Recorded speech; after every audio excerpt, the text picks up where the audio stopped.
ایک گاؤں میں ایک صاحب کی اپنی بیوی کے ساتھ کچھ انبن ہو گئی۔ ابھی جھگڑا ختم نہیں ہوا تھا کہ اسی اثنا میں ان کا مہمان آ گیا۔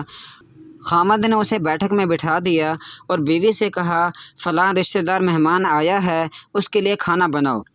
وہ غصے میں تھی، کہنے لگی، تمہارے لیے کھانا ہے نہ تمہارے مہمان کے لیے۔ وہ بڑا پریشان ہوا، لڑائی تو ہماری اپنی ہے، اگر رشتہ دار کو پتہ چل گیا تو خواہ خواہ کی باتیں ہوں گی، لہٰذا خاموشی سے آ کر مہمان کے پاس بیٹھ گیا۔ اتنے میں اسے خیال آیا کہ چلو بیوی اگر روٹی نہیں پکاتی تو سامنے والے ہمارے ہمسائے بہت اچھے ہیں، خاندان والی بات ہے، میں انہیں ایک مہمان کا کھانا پکانے کے لیے کہہ دیتا ہوں۔ چنانچہ وہ ان کے پاس گیا اور کہنے لگا کہ میری بیوی کی طبیعت خراب ہے، لہٰذا آپ ہمارے مہمان کے لیے کھانا بنا دیجیے۔ انہوں نے کہا، بہت اچھا، ان آدمیوں کا کہیں، کھانا بنا دیتے ہیں۔ وہ مطمئن ہو کر مہمان کے پاس آ کر بیٹھ گیا کہ مہمان کو کم از کم کھانا تو مل جائے گا، جس سے عزت بھی بچ جائے گی۔ تھوڑی دیر کے بعد مہمان نے کہا، ذرا ٹھنڈا پانی تو لا دیجیے۔ اندر گیا تو دیکھا کہ بیوی صاحبہ زاروں قطار رو رہی ہیں۔ وہ حیران ہوا کہ یہ شیرنی اور اس کے آنسو، کہنے لگا، کیا بات ہے؟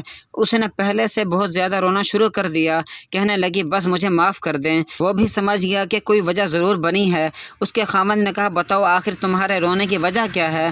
تم ایسے کیوں رو رہی ہو؟ بیوی نے کہا کہ پہلے مجھے معاف کر دیں، پھر میں آپ کو بات سناؤں گی۔ خیر، اس نے کہہ دیا کہ جو لڑائی جھگڑا ہوا ہے میں نے وہ دل سے نکال دیا ہے اور تمہیں معاف کر دیا ہے۔ کہنے لگی کہ جب آپ نے آ کر مہمان کے بارے میں بتایا اور میں نے کہہ دیا کہ نہ تمہارے لیے کچھ پکے گا نہ مہمان کے لیے، چلو چھٹی کرو، تو آپ چلے گئے، مگر میں نے دل میں سوچا لڑائی تو میری اور آپ کی ہے اور یہ مہمان رشتہ دار ہے اور ہمیں اس کے سامنے یہ پول نہیں کھولنا چاہیے۔ چنانچہ میں اٹھی، کھانا بناتی ہوں۔ جب میں باورچی خانے میں گئی تو میں نے دیکھا کہ جس بوری میں ہمارا آٹا پڑا ہوتا ہے، ایک سفید ریش آدمی اس بوری میں سے آٹا نکال رہا ہے۔ میں یہ منظر دیکھ کر سہم گئی۔ وہ مجھے کہنے لگا، اے خاتون، پریشان نہ ہو، یہ تمہارے مہمان کا حصہ تھا جو تمہارے آٹے میں شامل تھا۔ اب چونکہ یہ ہمسائے کے گھر میں پکنا ہے، اس لیے وہی آٹا لینے کے لیے آیا ہوں۔ اس واقعے سے ثابت ہوتا ہے کہ مہمان بعد میں آتا ہے، جبکہ اللہ تعالیٰ اس کا رزق پہلے بھیج دیتے ہیں۔